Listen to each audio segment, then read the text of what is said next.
I think we're live. We are live. Hey. Woo! So this is exciting. I've never actually done this before. So I see that Lizzie is already here. Oh, so you just click on it and hit show, and that's how it goes. Like, boom, there she is. Ooh. Hey, Lizzie. Hello. Lizzie's like, she's on it. All the time. Everywhere. Mm-hmm. That's amazing. She's been making since 6:20. How awesome are you? Oh my gosh. Crazy. I wasn't even waiting at 6:20. I wasn't either. I was like washing my face. I was just deep in like website zone. Like, what is coding? Yeah. That's so exciting, though. I know. I think I got it ready. And then there was a few things that I still want to do. And I was like, You can tweak later as long as you have something now to show. Like, that's what matters. Yeah. Mm-hmm. So let's see. I should probably post something that we are live too. Mm-hmm. And you should like, I don't know if you have anything planned, but I would really love to hear like how it started, how you got the idea, and where it went from there. If you don't mind, because this is awesome. Yeah. So I've always wanted to do like a subscription box of some kind, but I didn't know like what I wanted to do, and it was just like a thought. You get a thought sometimes, and you're like, oh, that would be a cool thing to do, and then you just don't do anything with it. And then actually, Sarah Sutton I was watching one of her YouTube videos. I think it was her like crazy publishing dream videos, and she had said that her dream would be to be in a subscription box, but there are none for indie writers, and that none of the subscription boxes take subscription submissions. None of them work with anybody. Oh, hi, Dawn. Hi, Dawn. Here. Yeah, but that they don't. There's just no avenue for that if you're an indie writer. And I was like, oh, well, there isn't one out there. Why don't I just do that? And then That's so smart. It happened really quickly. It did. It right? did. You were on it. We had a conversation, and then you were like, I'm doing it. You're like, I got it. You got a name and everything. Yeah. This would be a cool thing to do.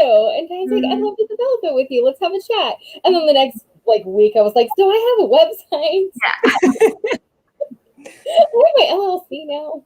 Yeah. That is amazing. That's how it goes. That's how it should be. You have an idea and you're passionate about it, just execute. Like, who cares what anyone thinks, what they say, especially since this is something that hasn't happened yet. Like, it's crazy. Like, indie publishing is very popular right now, I would say. So the fact that there isn't one and no one's capitalized on that. Yeah. Yeah. There's definitely like this space and it's lacking something, and you're gonna come in and be like, I got it. Right. Like, here you go. It's cool. I think it's fun. And it's really fun to be able to like chat with different writers and try to get an idea of like, well, what should go in it. Picking Natalia Lee for the first book was just easy. Like when I had the idea, I was like, that should be the first one. I was initially thinking actually of a different book because I was thinking I was going to launch it in December. And then I just had this idea, thought, why am I waiting? If it's not really that hard to do it for November, like why not just do it in November? And so if I'm going to launch a book in November, Song of the Dryad is just kind of the perfect book to do that, I think. And so, and then I've been working with different people. Like, I don't want to say like what's going to go in it yet, because it's a surprise. But I have a couple people that are working on something special, just like that's going to go just in this box. And then it's really fun to just kind of go through that. So, oh yeah, we have some people coming in. So we have the lovely Dawn Kovac. So, funny story. I actually have been on AuthorTube for exactly 2 years on the 1st of October. And I posted my first video. I had been on like YouTube for a little bit before that, but very sporadically. And then I was like, this is the kind of content I'm going to make now. And I posted a video. Like 30 minutes later, somehow Dawn had found my video and commented. And she was like the very first person in our wonderful community that just was like, hello, I'm going to hug you. And I love her. And then we also have Autumn here. So hi. Hi, Autumn. Hi. Autumn. I love you, girl. You're golden. It was so much easier. I always see like you guys like hitting all the comments and popping up. How do they do that?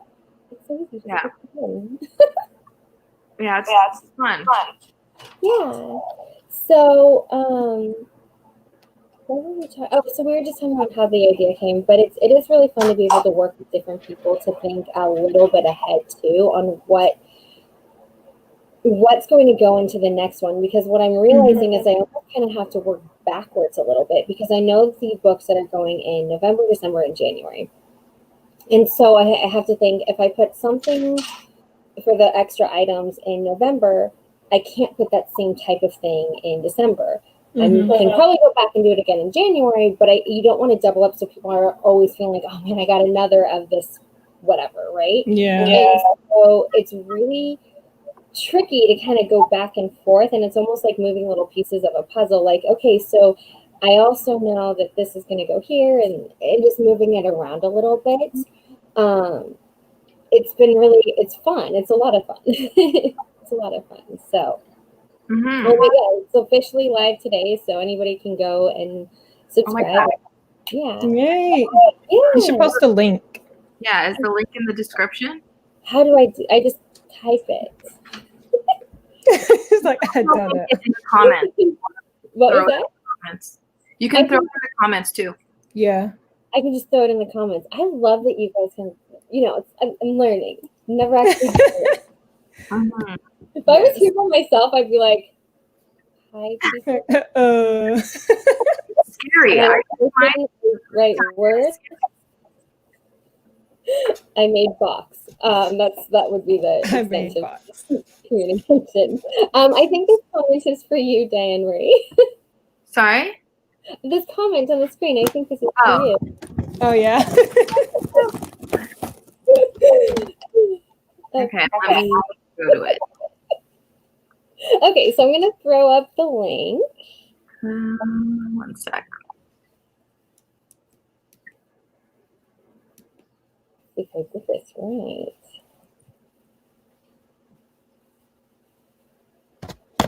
Can you click it? Let's see, let's throw it out there. I wonder, oh wait, and so I put that in here, and then I gotta like actually go to, oh, like to put it in like YouTube, like you have to like go to YouTube and type it in, I'm assuming, right? Yeah.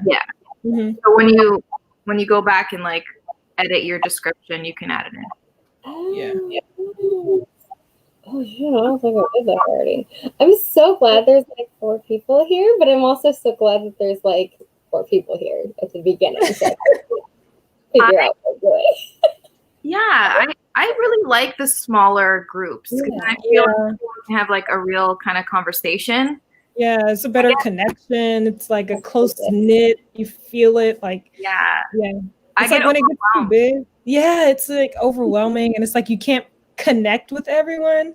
And I like personal, small connections, because then when you get big groups, you know people, so it's like easier to be comfortable.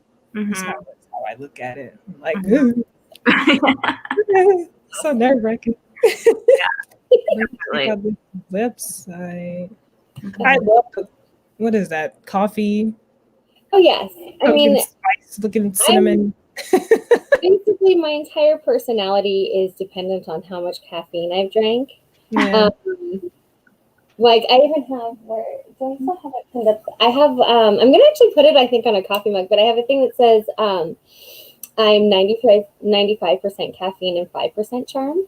Because that is me. So I couldn't build a website and not have coffee kind of up. Yeah. Growing up. Totally understand. I think you're more than 5% charm though. Yeah. Very because I don't personality is like charm. Yeah. It's the caffeine. I mean, seriously. So you see the movie like you don't want to feed the macros after midnight, you don't want to get them wet. You don't want to communicate with me after from 12 p.m. or a.m. to 6 a.m. I am an evil demon. Why my husband is so married to me, I don't understand. Because of your charm. Yes. Because of the rest of the hours of the day. Yeah. Maybe that's why he's on his PlayStation usually at those times. 12 to 6. Just My bedtime is 10 o'clock. That's like, honestly, that's where I want to be. Like, I want to be like getting ready for bed at 9:30. And like, when I do that, I just feel so good. Like, to be in bed by 10 is like the best feeling. Yes. And it makes it easier to wake up at like 6 o'clock in the morning, because I woke up at 6. Yeah, I woke up at 6. And that's just normal for me because I sleep good. And like, if I oversleep, my body feels so nasty and I feel like I'm going to throw up. So I just like have to toss myself out of bed. So, yeah. That's such a good like routine. I feel like I just had that conversation with somebody yesterday. I think it was a customer at work. I think we were talking about that, or somebody was talking about when you take a nap and then you wake up and you feel worse after taking a nap than you did. Because you sleep for too long. You mess up your circadian rhythm. I'm not sure if I was actually having a conversation or watching somebody's YouTube video anymore, because I work from home, so I'm in this room 40 hours a week, and my whole communication is with the people that I'm constantly like bombarding on Instagram or like watching YouTube like videos and live streams and like pretending that these are people that are like communicating back, you know? It can get very lonely and very strange in this room working from home. So I can't remember if I actually had a conversation about that or heard a conversation. But that came up yesterday at some point. Because you do, like, I have been up all night long because I can't do anything while the kids are awake, because my kids need my attention, because I do work from home. When I get off work at 6 o'clock, it's their time 100%. I can't do anything else. Can't clean, can't do anything. So I have to wait for them to go to sleep. Usually it's easy. Last night was not, but usually it's pretty easy to get them down. And then as soon as they're asleep, the kitchen has to be done. The laundry has to be cleaned. I have a business I'm starting. I have writing to do. I want to film YouTube videos. Like, there's so many things to do that it's 1 o'clock in the morning and I haven't gone to sleep yet. And I have to be up at 7. So jeez, I usually run out about 4 or 5 hours of sleep. Usually. Yeah, I feel like you can get into a pretty good, like, your body after a while gets used to that, and you can run on like that much sleep. Yeah, I get like that when I'm working too, because I have very little turnaround time. So especially when you're working 12 plus hours, like your hours are crazy. Yeah. Like, did you say you can work up to like 16 or 17 hours a day sometimes? Oh yeah, like that's like just shooting. That's not including like then going home or travel to work. You can have like a really long shoot day. It's not all the time, but often enough. That's so cool, though. That is so cool. I would love to be in that. Like, I just love that. What is it? The film industry, or like how did you get in there? I know this is about the indie, but like, I just love it. It is so cool. I'm in the union, so here I don't really know how it works anywhere else, but we have a film union here. Film and television. Yeah. It's IATSE 873. So basically I went to film school. I knew I wanted to get into film. I worked on indie productions and stuff like that. And then I went into the union, and you just apply and you become a permit. So you call in, you're like, hey, I can work. And then when productions need people in whatever department you are a permit in, they can call you and be like, hey, go work here. So then you go. And then from there, I was lucky enough. I found a prop master who kind of adopted me onto his team. So now I have like regular work because of that. So that is awesome. Yeah. That would be my husband's job. You should see my house, okay? Like, my husband treats our house like it is like, okay, so you can't see behind here. Actually, here I go. So my room is half storage. It's filled with, like, you guys only ever see the desk and the writing space and my little, like, strip of a room. The rest is storage and random crap. So here's our Chucky. I love Chucky. Chucky is like top 3. God, I love Chucky. So here's a Chucky. There's a demon baby back here. Anybody that's watched my videos for a while will know what these are. Dang. Are you scared? Demon rats.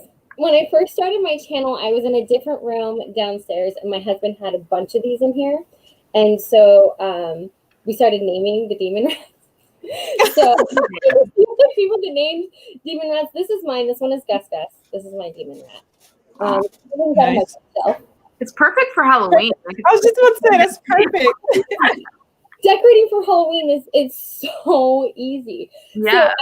So I'm going to get to some of these comments that are coming in for a minute, but I'm going to tell a funny little story. So about 5 years ago, we were moving. And again, you got to do everything late at night, and because the kids were really little. So my husband, we had the kids at home. I went back out to the town that we were moving from, because we were moving about 30 minutes away, to get a load of the car and drive up. So I may or may not have been driving with valid insurance. Let's just say not. And I got pulled over for driving too slow. and in the passenger seat was a skeleton. I call him Skeleton Steve. He's downstairs in my husband's gaming room. So I got pulled over with Skeleton Steve in the passenger seat. Police officer was very nice. Didn't give me a ticket, but just said, "Don't move. Like, stay here." So my father-in-law, he was like up my insurance or whatever, like help me out.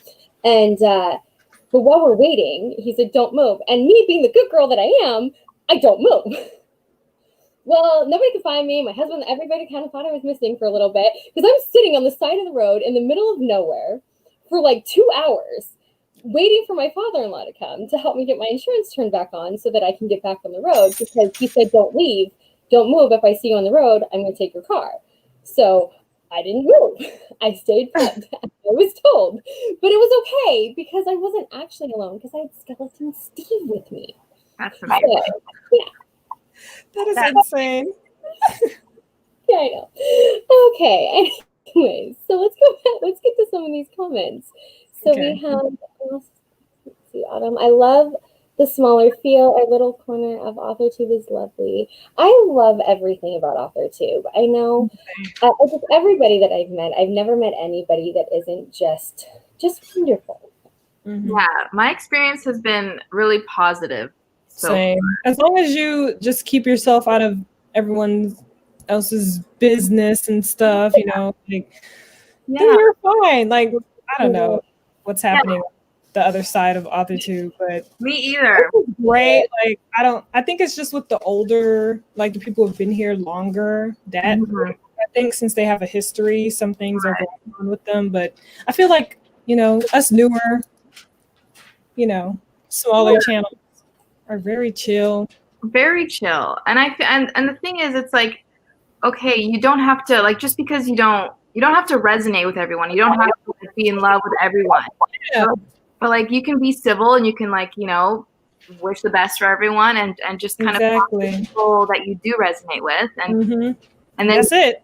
You make your own experience that way. Like, that's exactly.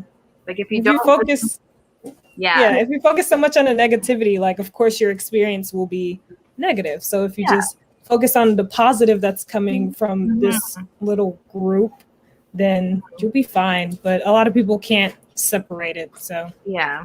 I think that what we do is so different and unique in different parts of YouTube also, that I think it's even more important to be supportive of each other, because it's really hard to not only come up with stories, to be creative, but for so long, like, I always thought, especially when I was younger and writing, like, writing was such a solitary thing. It's just me and my focus on the story.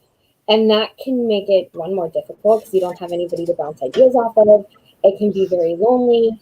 And, like, you know, it's very hard, too, that then once you've created this thing, and now you want to go out and get it out in the world, that can also be incredibly terrifying. Exactly. So I think it's different than, like, the beauty community, or, like, my best friend only watches mostly, like, sewing videos and stuff like that. And so I don't know what anybody could ever have drama when you're sewing, but, you know, like, there's so many different pockets of YouTube. But I think that in our community, it's special because of what we do, people tend to be more supportive and just loving towards everybody, because it is otherwise such a solitary thing. And I think that when you do and all kinds of stuff happens, I think it is really important that everybody can kind of maybe take a step back and remember why we do this videos, why we do this, and why we need to be kind to each other, because it's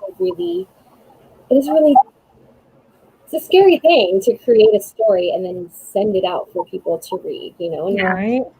It makes you very vulnerable. Like I remember I tried explaining it to someone. Like it feels like you're naked in front of someone, but then you like turn yourself inside out. Like that's how like vulnerable you are. Like how everything. It's just like you are exposed. It's like this came from like my brain inside. Like this came from inside. You know, like it's a part of you. Yeah. You put a part of you inside of this work, and now people are gonna see into your brain. So it's like, what's going on? Yeah. I remember when I read Big Magic by, I don't know, whatever her name is, the chick that did I loved that book, okay? That book scared the crap out of me, because I had been working on my story, but not, like, I had come up with my story and not been doing anything with it. And I was like, wait a minute, it can fly away from me and go to somebody else? I need to work on this, like, now. But there was something that she said where she was like, don't call it your book, baby. Like, this isn't your baby. And I was like, what it is? Like, how would I call it baby? I have babies. I know what that is like. And this is a different type. This is a different type. But I love my characters so much.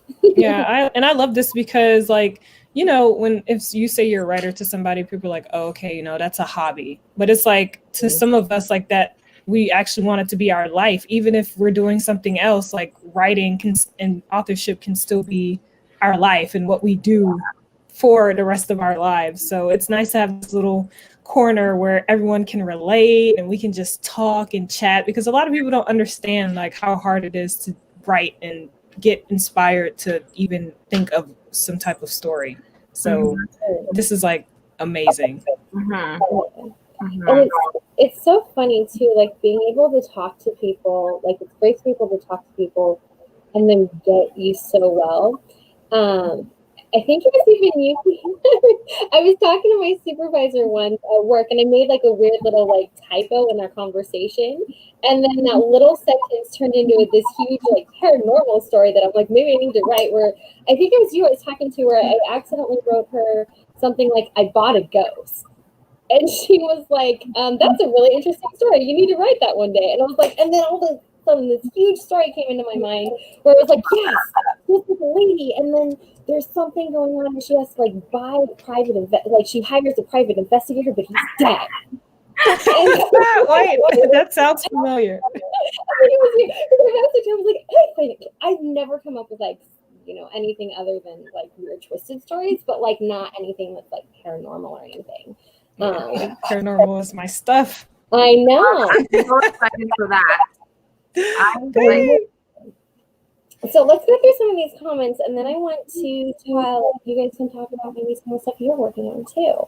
Okay. So let's see. Yes, and Lizzie, we do definitely love the smaller group. Literally, big groups are so uncomfortable. When I see if the comments are popping off too much, I'm like, I can't even get in there. Like I'm just like, oh, I can't. Yeah. Abort. What's happening? Exactly. I tend to do my normal hi, and then I'm like off doing something else, and then I'll come back and I'm like, yeah, they're never gonna see my comments. I'm like, not even. You're just in the background on mute while I'm working. Yeah. I feel less alone.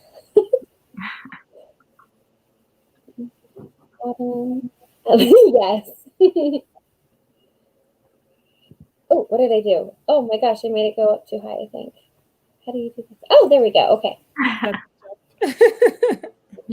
In real life, if I'm surrounded by more than one person, I'll move away. I can't stand being out of place. No, I know that feeling. I know. Yeah. It was never too bad, like for me, before, you know, in the before times, you know, before the pandemic, because I worked at an office that had 600 people in it, and so I always thought I was such a like energetic, like social person. I've worked for this company. It'll be 4 years in like 30 days. I still to this day know like 10 people. I worked in a building of like 600 and I know like 10 people. And I was very happy only knowing like 10 people. Back to the office. Oh, I love all of your little posts you put on Instagram of you and your cat. They are so freaking cute. Thank you. I love it. So I saw one the other day and I was literally like sitting there and I had like two weird, giant children jumping all over me. And then I saw your cat literally doing the same thing. I was like, oh yeah, that's what you told me. Elbows. My elbows and won't stop talking. Yes. They're literally like kids. I'm like, it's so cute. I love that you take them for morning walks. Yes. Oh my God, that is so cute. I want them to get used to that, because people think that cats have no personality and like they're just props or something. Like they're literal animals with huge personalities. So if you train them from young to love walking and harness trained and stuff, like they're gonna grow up liking that. So I love that. Thanks. Oh, it's on. Thank you so much. Oh yeah, I need to do the same. I'll do it later. Yeah, I'm distracted now. I just hope you do that. Sarah is here. So Sarah, Sarah. She's not talking about Feel better. Okay, my dad just poured me a cup of pumpkin spice coffee and said, Hey, I'll take that as a compliment. I want to be a witch. That's amazing. That makes me so happy. That is amazing. That's hilarious. Wait, I want to understand why witch? Like, is this like an other on like? Is there some more of a joke to that, or is that just a random thing that was like, here you go, witch? Yeah, what's going right? Since it's October. Witch? I thought that was. The mouse didn't look real though. Like it looked really real. So these were like cheap little like $1, like you get them at the dollar store rats, but then he actually went in and like he painted their eyes like super demon red and added whiskers to it. I was like, those whiskers look realistic as crap. On this stuff. We used to do costumes at my old job that I had like years ago. The first year, and he would spend hours getting me decked out. So the first year that I did one, I went, so I love Married with Children, and I decided to go as Peg Bundy after Al finally snapped and killed her. So I had my hair, I carried bonbons, and I had a shoe in my head that looked so like, was a shoe salesman. For you young people, it's a show from like the 80s. Oh, it is such a good show. It's terrible, but it's the best. And weren't they all? his wife wants to have bonbons and spending money that they don't have. And he was a shoe salesman, so it looked like I was beaten with a shoe. And he put like makeup on his hands and then fake choked me, so I had like chokes. Good. The next year, I did not win that year. But the next year I came in second place, and that was the year we used the demon rats. I had 2 rats on my shoulder, and it looked like they were fighting over my ear. So we like taped my ear down, and then I had a fake ear, so it looked like they ripped off my ear and they were fighting over it. I had like a spoon thing. There was a rat like sticking out of my shirt, eating my neck. There was just blood everywhere. We ripped up my clothes, and the story was something like, because every year I had a story, like this crazy thing that happened to me. So this year, the crazy thing that happened is I was like walking out to the car and I saw this like rat and it came up and I was like, oh, cool, it's a little rat, like go away, you're kind of gross. And then the next thing you know, it jumps and runs up my leg and chops off my throat. And then the blood just attracted all the other rats. And then this one running up and then this one rips off my ear and they're fighting over my ear. And this is what I would tell every single person that I talked to the whole day. And you're meant to be a writer. Yeah. Right? So, yeah. That's so cool. For real. I like that. So this year, I think what we're going to do, though, because there's not going to be any trick-or-treating, is we're just going to deck out the house. And then we are going to let the kids do kind of like an Easter egg hunt, but for like candy. And they'll be like in a little costume, and we'll put like scary stuff That's it. Love that. They love this Chucky doll, by the way. They're always trying to play with it. I want that Chucky doll. You can keep the Chucky doll. We also have a Scream guy, who I've decided is Mickey from the second one. But I mean, there's so many Screams, it could really be anybody. But he's that little Scream ghost mask, and he's like actually in a body, who sat on our couch for a long time. Oh my gosh, I love that. And this isn't like in Halloween, like this isn't like July. I love it. I love it. You're That's just okay. gonna walk in and my husband's a cowboy today, or my husband's an FBI agent today. I would That's love perfect. that. That It's sounds so like cute. so much fun. It is. It's Like, really it's like fun. fun all the time. Right? Like, It's come awesome. on, spice life up. Oh no, bye Lizzie. I think we all Bye, Lizzie. Oh. Bye. No, you're probably gone, but no. It was spooky season and my mom and I were playing. Aw. Aw. Really That's so cute. That's so really cool. cute. Awesome. So, okay, so let's talk a little bit more about, I guess, I want to hear more about your guys' writing. I know we're supposed to be talking about the book first, but I mean, we can talk about that again later. We talked about that a little bit. I want to talk a little bit more about your guys' projects, because you guys have both recently finished your draft. So you, Kahilah, are very close to being published, right? Yes. Your draft has gone through editing. You're working on the second? No, you finished the second. Yeah, I finished the second book in July. And you're going to be drafting the third one, I think, during Nano, right? Yeah.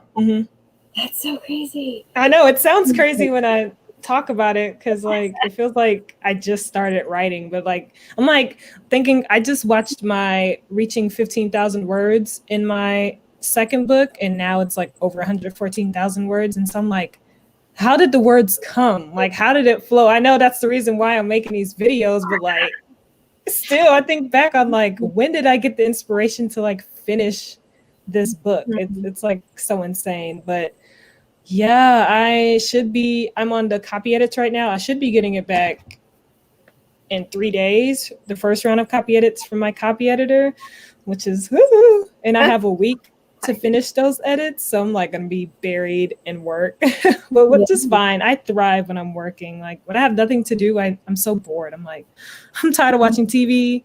I'm tired of crocheting my blanket. I'm tired of watching YouTube videos. Like I'm tired of sleeping. So I'm just like in limbo. But it's all right. Anyway, yeah. So I should be getting those copy edits back, and then I'll do that. Then I'll do a second round, and then I'll get everything on October 22nd. So I should be done with all of my copy edits by the end of this month, if I'm able to, if it's not a lot. And then I'll just have proofreading, which won't take long at all. And so my timeline is to be done with everything. It's looking to be done by the end of November. Wow. So all the edits, everything to the book, it'll be polished and everything. And then I just need to work on my book cover in December. And then, yeah, we'll be done. Amazing. So tell us a little bit, what is the book about? Like, I mean, I know because I watch your videos, but if anybody hasn't seen it in a while. It's okay. Even if you did, I didn't talk a lot about it. So I know it's paranormal, and I know there's a lot of books. I think there's vampires. Is what? I'm sorry? I think there's vampires. Or vampires, witches. There's like Yeah, a bunch of weird monsters I created. But that's more in the second book. The first book is more like just the vampires and priests and scary stuff.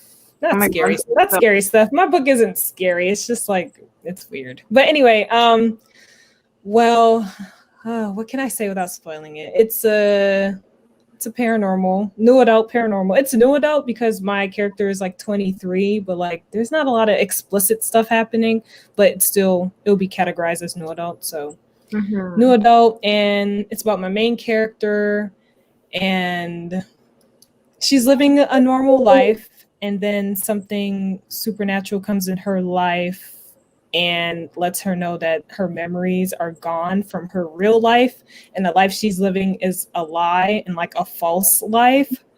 And so she gets like thrown into crazy supernatural world with a group of friends that she didn't know were her friends because she doesn't have her real memories, and then she has to journey to get her memories, goes through lots of obstacles, and while her best friend is trying to murder her. So that's not her best friend from her fake life? From her fake life and her real life. That is not a nice friend. So yeah. Dang. Okay. That is my former best friend just tried to murder me. Yeah. My ex-best friend.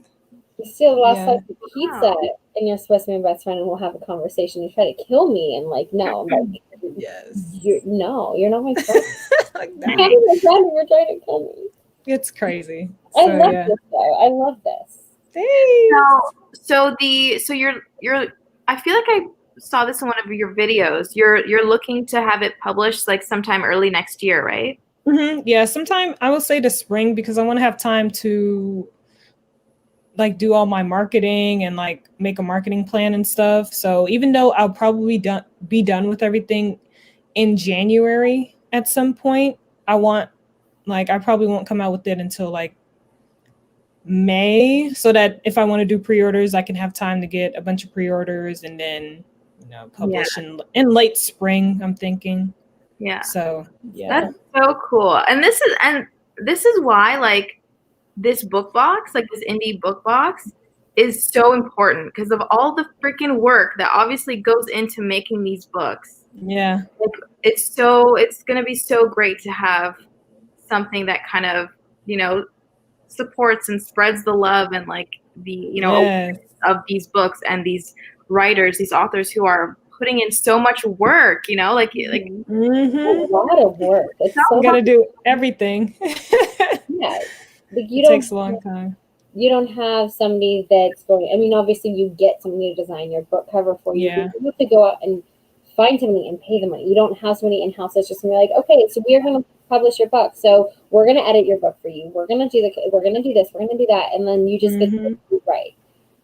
Mm-hmm. Or you have to do it all yourself and then hope that when you put it out there, then you have to be your own PR person. You have to be your own marketing person. That's the hard part for me. You don't do it.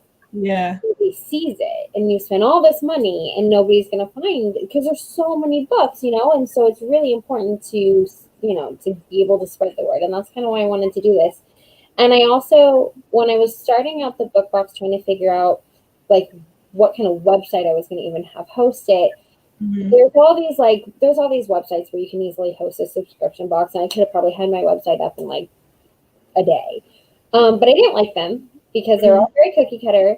They all were very generic. They didn't let me have the flexibility that I needed, and so I decided to just build my own website from scratch.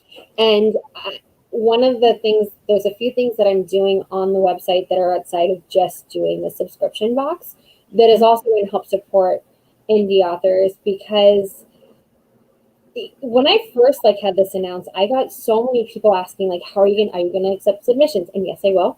But there's only 12 months in a year, so I can really only do maybe 15 different books because one book a month, and then I plan on doing maybe some pop-ups. The only genres that I won't put in a book box are going to be straight up horror. I'll do thriller and mystery, but some people can get turned off or a little too scared by straight up horror and like gruesome. So that will probably be its own special one-time box. And I don't have any issue with that. But I'm also not going to put that in a box that anybody could get because I don't want to. I don't know who's buying these. You know what I mean? And it's a very personal thing, I think. Yeah. People to choose their own erotica. Right. The very first arc I ever received, I knew it was a romance, but she didn't tell me what kind of romance. I was like, explicit. Whoa. Yeah. Felt a tingle. Obviously, I have 2 kids, but I was expecting to flip the page and oh damn. I'm not going to do that to the people that buy my book. Yeah, they'll be in for a surprise. There's nothing wrong with there's nothing wrong with that genre. And so I think like, you know, maybe every year, like around Valentine's Day, maybe there'll be like a one time, maybe I'll put like a for it, you know, so there might be stuff like that for those, for people that enjoy that genre. But I also don't want to, you know, I don't want to throw anything inappropriate, and I don't want to scare crap out of people. Like thrillers, that's good, but like, I don't know, slice and dicing. I love those books, but I'm not the only one that's going to be reading them. Exactly. So realistically, if you do one box a month, and then you have a few different things like this, or maybe like an event where somebody's coming out with a new book, maybe we'll do a special thing around like the release or something like that. That really only leaves, you know, maybe 15 opportunities. And so the other things that I'm going to be doing is there's 2 different pages that I'm going to have on here. One is going to be for events, and it's already up there. I just only have one book on it, which is Sarah's book, If the Broom Fits, is going to be launching on the 6th. So there's an event tab where you can go on there and you can see some information about her book release. And so any books that are being released, people can just send me the information, like a picture for it, the dates that they're releasing and the events that they're doing, and I can post that on there. So every month people can come on and look, or I can include that in my newsletter. So that's a really good way of getting the word out of books that are coming out. So if I can't include it in the book box, at least we can, you know, share the information and you can learn about it. It's a little events tab. You can go in and look and see what books are being released this month. That's amazing. The other tab is I'm working on. I actually had it on my website, but I took it off because I couldn't figure out the formatting of how I want to do it yet. But it's just going to say in like indie books, and it's just essentially going to be a list of just indie books that you can go and links to where you can go and buy them, maybe a little synopsis, and like links of where you can then go and buy the books, if it's on Amazon or somewhere else. And so I think that's a good way of, if somebody reaches out to me and I want to have their book and I'm not either ready for it, or it's not the right fit, or I'm just not sure, because I'm only going like a couple months in advance. So then I can at least put it there, and people can go and just kind of pick through and say like, oh, I like romance. What romance books are there or something? I don't know. So I create those 2 things, and you can't do that on these, you know, cookie cutter sites. So that is insane. You made your own website. I could never have a problem with the already set websites default stuff. Like I'm having my sister do my website and everything because I'm like, I'm good. Like she's the creative one. Like if you were like, but you're a writer, you're creative. I'm like, in my head to paper.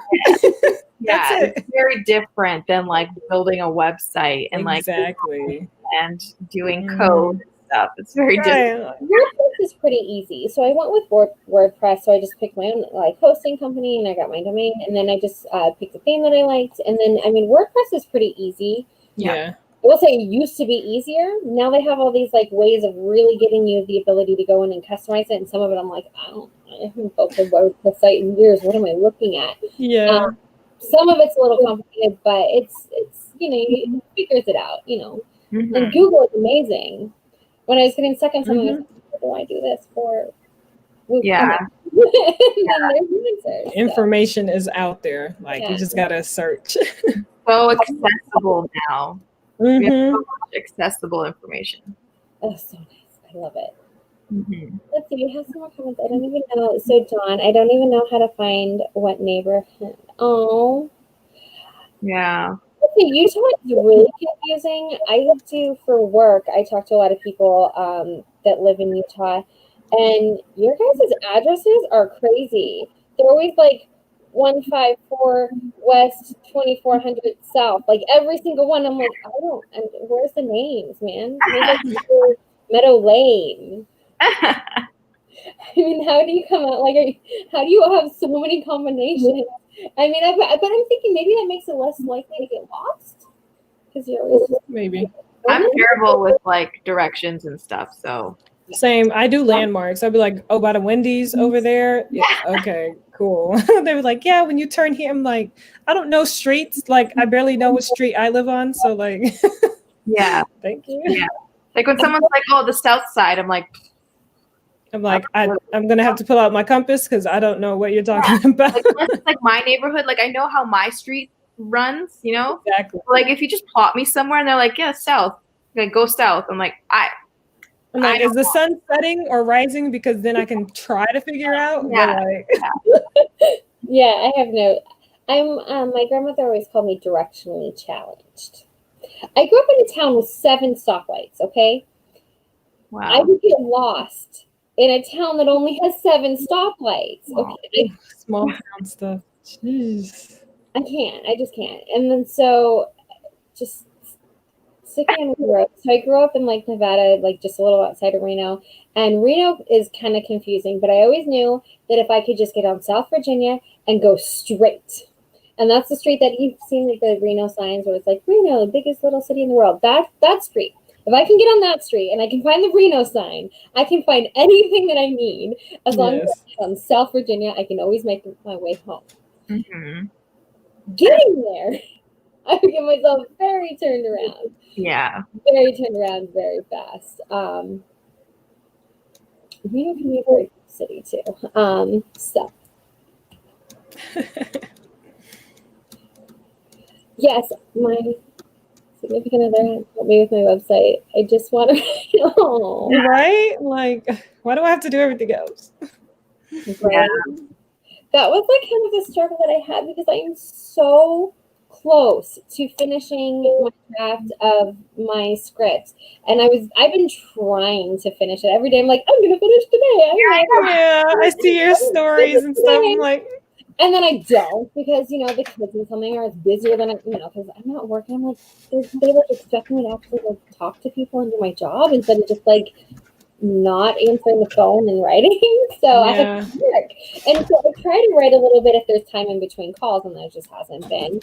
And then I put off doing a lot of website stuff so that I could write because I wanted to finish it before I launched the book box. And then I realized last night that because I put off some of the stuff that I needed to do so that I could write, that I had a lot of stuff that I needed to do. Which is why I was like sitting in my living room with the lights off last night, eating ice cream, drinking coffee, and working on my website while the rest of my house is sleeping. And it's like 4 a.m. And I mean, I could have stopped a little bit. There was a couple of times that there were a couple of things I didn't actually need to do that I could have stopped. But I was like, if I sleep now, I'm going to fall asleep and miss my own launch. I'm just going to stay awake. Yeah, sometimes it's better.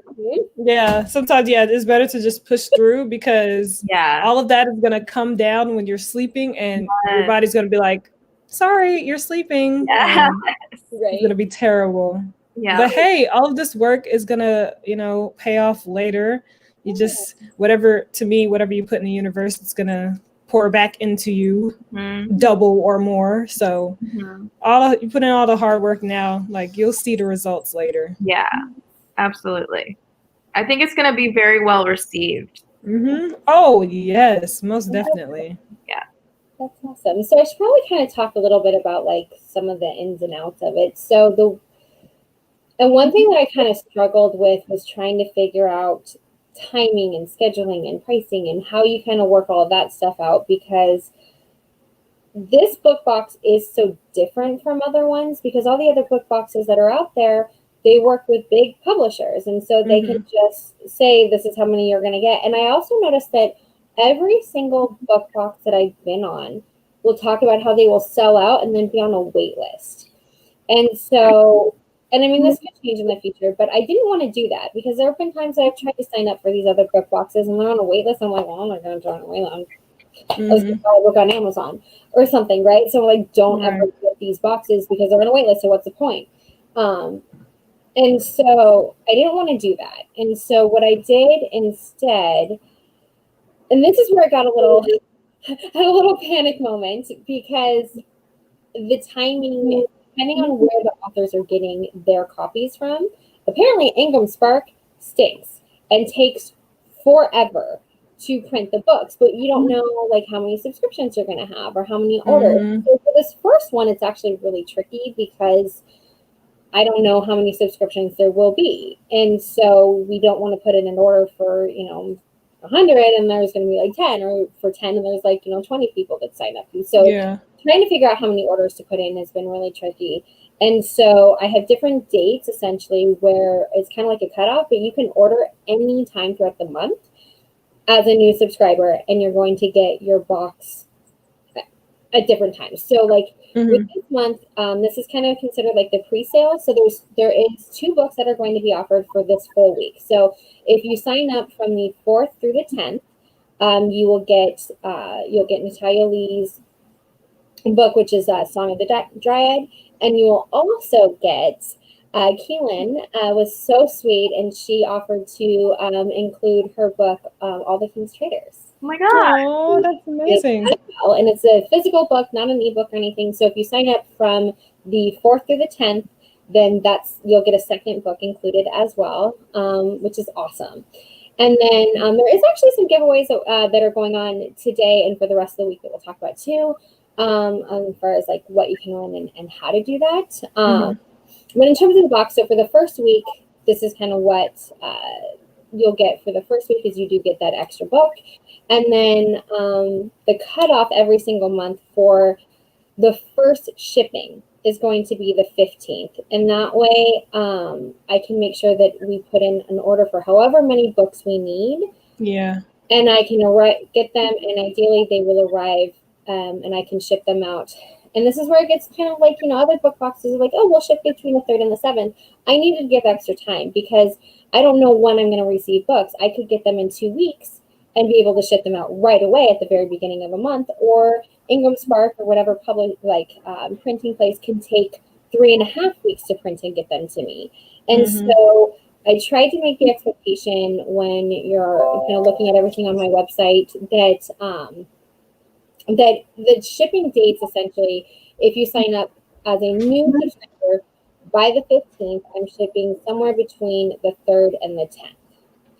Ideally earlier, but I wanted to have a few extra days to make sure that if I don't get the books in enough time, that you're not like, why didn't she ship out my book? She said it was going to be here by the 7th, but I didn't get it until the 7th, and I still have to put it all together and make it look pretty and put the label on it and ship it out to you. Right. But I am working with there's a shipping partner that works with U.S. Postal Service. So most boxes will arrive within 3 business days. So it's very fast shipping. It is international as well. International shipping is expensive though. So it is, yes. So there are 2 box options. So there is the regular full box, which is where you'll get the physical copy of the book and 3 to 5, bookish goodies. There's a collector's item in every single box. And there is also a short story novella that's being written specifically for the book box. It's actually really fun. So it's choose your own adventure. So I have someone, I'm going to actually message this person and see if I can see who it is. So I have somebody that's writing a story for us. And basically the way it's going to work is in every single box, you're going to get a section of that story. And it's kind of like, those old choose your own adventure books, or like, I actually kind of of, have you guys ever played that game Episodes on your phone, where it's like a little game and you play it and little things will pop up and be like, should you do this or should you do that? And whatever, how like your character goes in the game, or like you flip to that story and that's how the story goes. So that's essentially what we are doing. So you'll get a section of the story, and it's not going to be a full novel. It's more like, long short story, or sorry, Sylvia is messaging me, so I'm going to try to get her the link so that she can join us as well. But it's a short story / novella, and then when you get to the end of that section, there will be a poll that you go. I think she might have found it.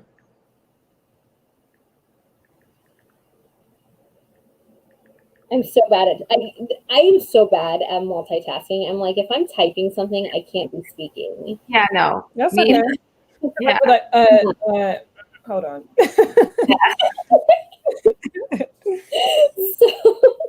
So it's like so what will happen is at the end of the section, you'll get like a poll. So if you've signed up, you basically will get, I'm still working out if I'm going to email it to people or if it's going to be done through, just going to the website and answering the poll. I think it's probably going to be done through email. So after you've had a chance to read it, everybody that signs up will get an email and you'll answer the poll for which direction you're going to go. And so whatever direction that is, that's how the next section of story that will come in the next month's box will be. It will continue on until the story is completed.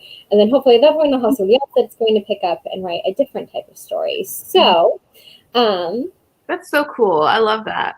Same. That's like a great journey and makes people look forward to the next one, which is a great incentive. So that is smart business. I got the idea because I know that what is it? I think it's like their little tarot cards. They have little things, and people love getting those things and like collecting them. And they've got beautiful artwork. And I thought, that's such a cool idea.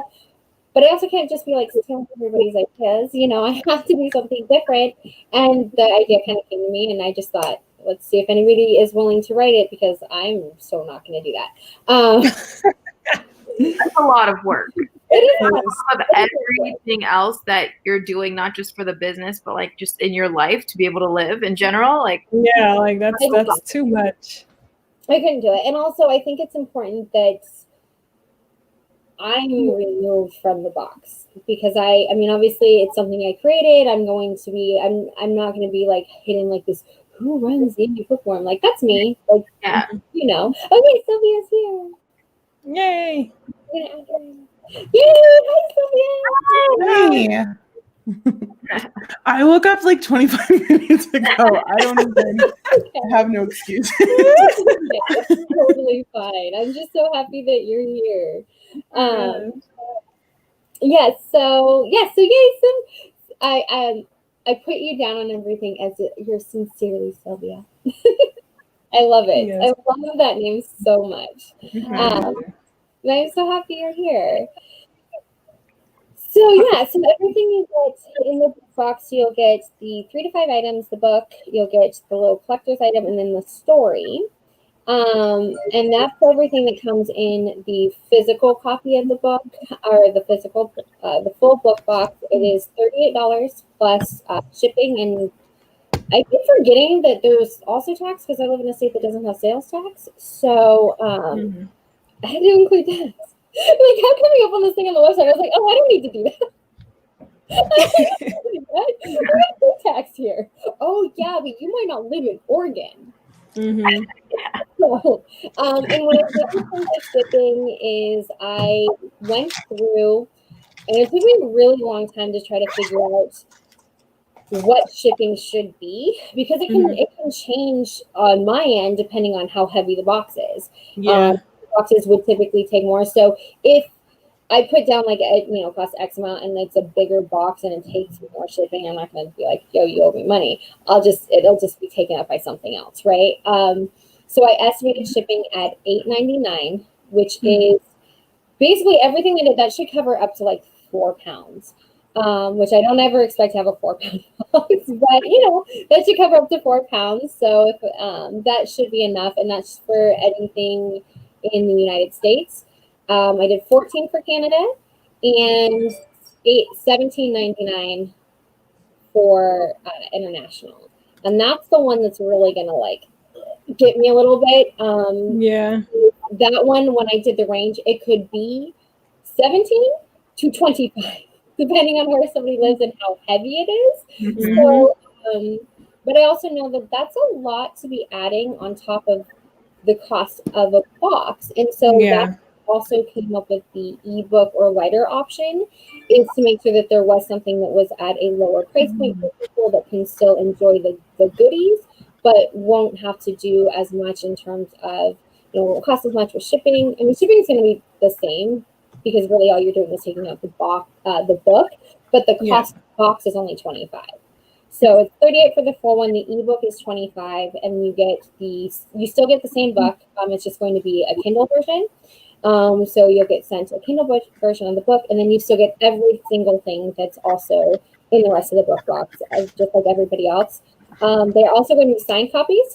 And so the way that I've been working out, with the authors is essentially, it's going to be like a sticker because they're essentially basically having them printed and shipped directly to me. They're not going to them first because that would just be crazy. It takes so much extra time and money and everything. Box would be like $50. And so, not worth it. So what we're going to do is they're essentially going to print out these like little stickers that they can sign, and then I can then go and put inside the book. So it's not going to be like the most beautiful thing, but it's still signed, okay? Okay, it's probably have like a pretty little like something. I'll probably buy a sticker from like somebody on Etsy or something. So it's going to be signed by the author, stuck inside the book. And then if you do the ebook version, I still wanted them to be able to have something signed. So I think what I'm going to end up doing is maybe something similar and then attach it to like the back of a bookmark or with like some artwork or like a postcard or something that is still signed. And maybe I'm thinking a bookmark would be kind of cool. So if you bought the ebook version, since you don't have a book, you can get like a little bookmark you can put in some other type of book, I guess. I don't know. I'm working out the details on something like that. But then you'll still have something that's signed by the author. And then you'll get everything else that comes inside the book. And on the 12th box, you'll get a special little prize. And on your birthday month, you'll also get something. So for anybody that subscribes, you still need to remember to add somehow. So I'm probably going to get, like, whenever somebody emails me, I'll ask them to put their birth date or something like that, so I can keep track of those. And on somebody's birthday, a little something too. So I think that's all the details. So. That is some good stuff. That is a lot. Like, holy crap! Like, you're gonna need like a whole group of people. Yeah, you can have a team soon. Well, that's a great thing about working from home right now is like I can easily just like put my little headset on and be like, oh, great. So like you watch TV, fold, wrap, stick in a box, slap a label on it. Yeah, that's good. Mr. Customer. Oh no, gosh, she's good. She's like, I'm out. Right. She's like, I'm dead. She'll come back. But but I'm glad you're doing this because a lot of people like to wait until they have everything in order to start something. But it's like you're never going to know what you need to expand and grow on unless you actually start. So like, for example, I started my YouTube channel. I didn't have everything I needed, but I was just like, you know what? I'm tired of waiting because I was like planning to have this and that. I'm like, you know what? Forget it. Like I talk a lot and I'm tired of keeping all of this writer stuff in. I need it out. So I just went ahead and started. So I'm glad you're starting this because then as you get orders and start putting these boxes together, you'll realize what you need to expand on, what you need to actually cut out and what you need to do to grow. So I really like that. Yeah. Thank you. See, You're welcome. That's so good because a lot of people get stuck in that planning phase and then they can never get out of that. They almost like build it up so much that they get too scared to actually start doing it. It's just like writing. Hey, sorry, my internet was like glitching and I was like, I'm gonna go out and come back in. Smart. I was like, damn, this chick just won't stop talking. Like, hi. Okay, wait. So I came in late. So one more time for me. How much is the ebook? The ebook version is $25. So you get the ebook and then you get plus shipping and tax because not everybody lives in Oregon where there's no tax. So what happens with international for like Diane Mariee, who's in Canada? So basically I was there's this company that essentially is, I mean, it's really awesome. It's called like Shipping Pirate or Pirate Ship. I don't remember. It's like Pirate Ship or something. Okay. Pirates. Something about them being pirates because they're stealing all the shipping rates or something. I don't know. I'm like, that sounds bad. But essentially what they do is they are passing along corporate shipping rates to people. So instead of going to the post office, which would have charged me, like $15 to ship it here, I can get that shipping for $8.99. And so I was able to go through and see based on their rates of what it is based on each weight, what I would need to make sure that all boxes fit within this and don't go over. So $8.99 for US shipping. Canada, I was able to, you have to actually request it from them to get like this like international shipping discount. But I was able to get them the international shipping discount. So Canada is 14 and everywhere else in the world is $17.99. Okay. And so if somebody is like in the UK and they really want the physical box, like that's great. You're gonna pay a lot more. I just feel like that's so much. I mean, I think it's worth it, obviously, right? Yeah. But at the same time, I wanted to make sure that this was something that could fit inside more budgets, because you start adding, $18 in shipping or $15 in shipping to ship to Canada, plus the cost of the box, that on a monthly basis that can be a lot. So then there's the ebook version where you still get all the fun stuff, and you can just read the ebook. Right. Okay. And so that option is there. And then there actually are some giveaways going on right now. So for this, like during this first week, come on, I had to edit it all. I had to change it. Okay. So the first time we did it, I was like, okay, cool. So to enter, you just like buy a subscription and I'll enter you into a giveaway. And then two things were happening. I was like, I feel like this just isn't like the right way to do a giveaway. Like this isn't sitting well with me. And then I looked it up and was like, oh no, you can't make that the only way to let somebody enter a giveaway. Like by law, you got to give them other options. So it was a win-win. So I ended up changing it late last night. There's a lot of ways to enter the giveaways, but basically what I'm giving away today, so anytime from today all the way through the end of the day, is one signed copy of Sarah Sutton's new book, If the Groom Fits. And all you have to do to enter is you can sign up for a box. You can be on this live stream. So there's actually a secret word, which I'll probably put in right now. It is. Let's see if anybody is surprised by my secret word, okay? It's going to be coffee. Latte? Coffee? Right. Coffee. Coffee. So if you're watching the live stream and you want to be entered in to win the giveaway, you just email me, and let me put in the email here. It is email or DM. You can DM me on Instagram, but I know not everybody has Instagram, so they either email me. At, what is my email? That's not it. I have a question. Yeah. So for how many books will come in each subscription box? Will it change or will it be a consistent number? It's always going to be one. This first one is just having two for the first week because it's like the first time, and Kahilah is so sweet, and so to include her book as well. And so, yes, Dawn, this is definitely my favorite word. So yes, the secret word is coffee. So you either email me at amara@theindiebookworm.com, or you can send me a DM on Instagram, the word coffee, and you'll be entered, because that basically just shows me that you were on the live stream. And then the other ways to enter is you subscribe to my YouTube channel and my Instagram. I'm going to post something in a little bit on Instagram, so you can just like the comment, like it and share it and tag people, the normal like Instagram stuff that you see. So there'll be like rules like on the Instagram thing of what you can do. And then as bonus entries, if they go and subscribe to all of your channels, those are bonus giveaway. Those are bonus entries. So Henry, every time. I always call you Henry, by the way. Kahilah Henry, every time. Okay. I know your name. I've gotten that all my life. Everyone's always like, Kahilah Henry. I'm like, close. Not quite. Right? Not quite. And then Sylvia. And then I did put Sarah because she was going to be in here, but so she's still part of it. And then, how at the end of like whenever you do a giveaway, you're supposed to put like, this is not affiliated with Instagram or YouTube. I literally put this is not Instagram, YouTube, and then I put all of your names are not affiliated with the giveaway. Your permission to be. I didn't have permission to include you in the giveaway, so I made sure to put that I did not have your permission, or that you're not, affiliated. They go follow your channels and they'll get extra entries into the giveaway.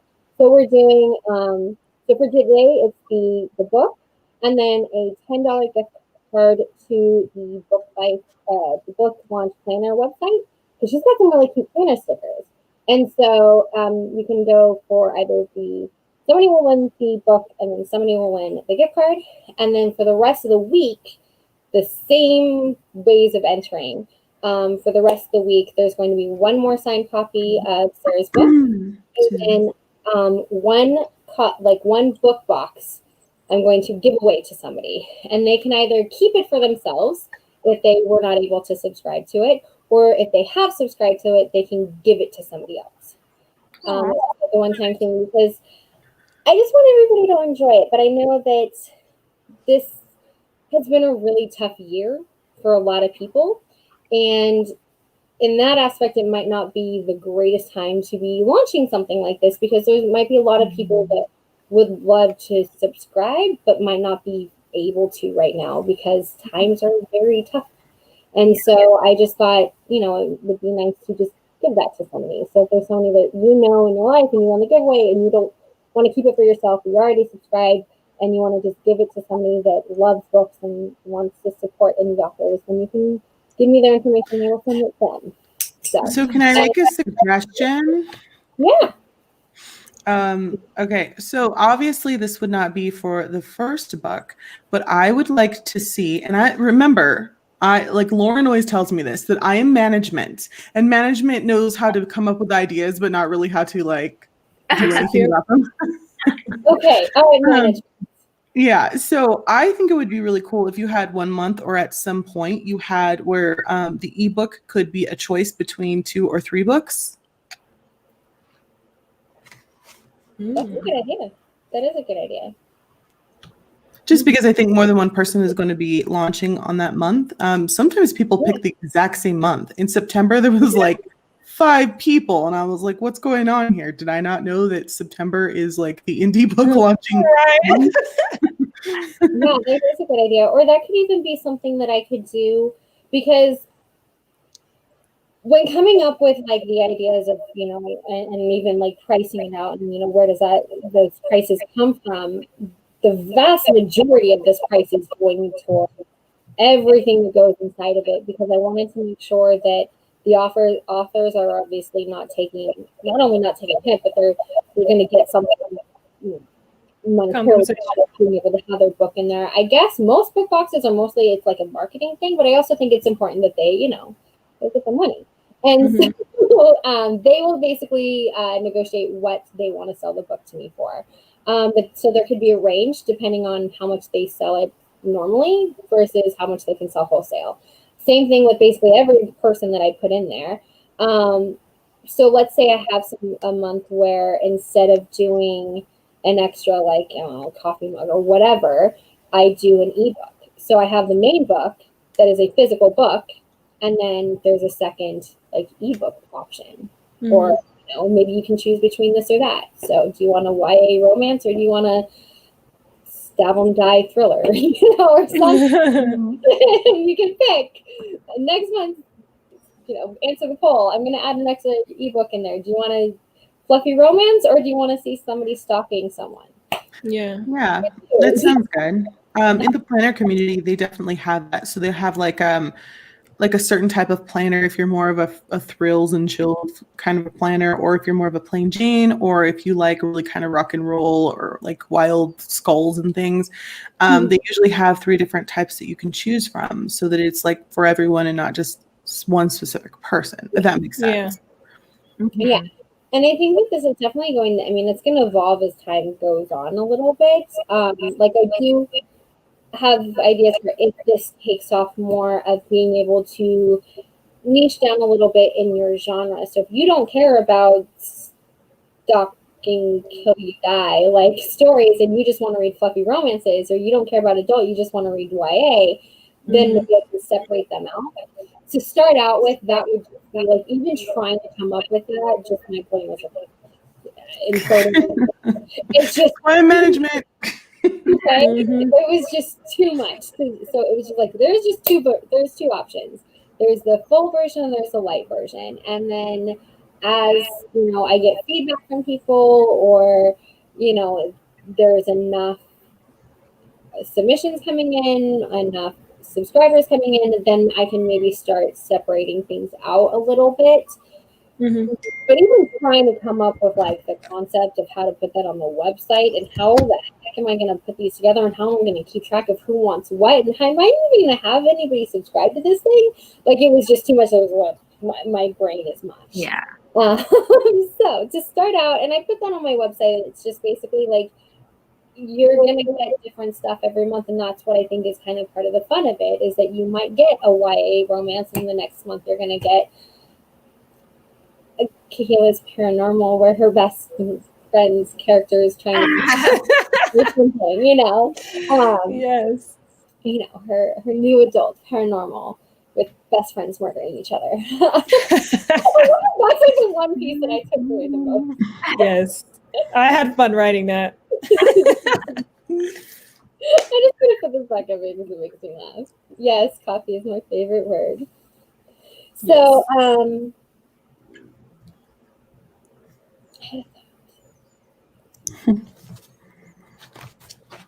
there was like something that I was going to say next, but I don't want to be the one only doing all the talking. So, I do want to know, does anybody have any like questions or?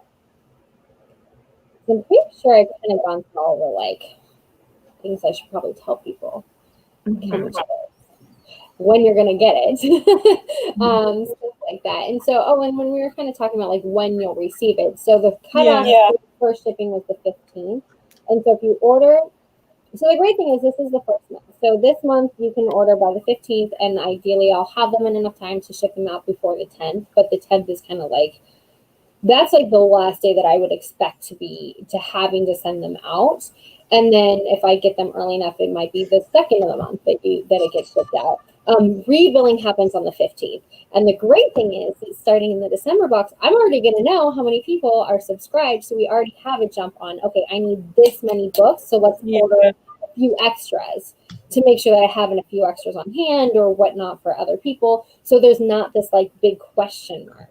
And so it makes it a lot easier. And then the cutoff is still going to be the 15th for new subscriptions. So your first box, you're probably always going to get a little bit later if you sign up after the 15th, because I'm going to then put in a second order. So anything from the 15th through, or the 16th through the 31st, if you sign up, the first of the next month, I'll say, hey, Mrs. Author person, can you go and put in a second order and have it shipped out to me, and we'll just kind of do a second thing. That's probably always going to be a lot less than the initial order. So it's not going to be hard to just like have them sign a few more stickers. I slap them in there and I send them back out.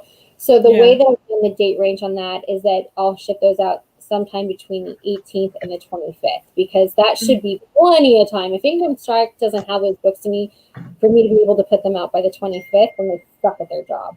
That's 25 days. I have a question. Yes. So is everyone ordering in October for November's book box? Like, are you doing it okay. Yeah, so you always go for the month that's coming up.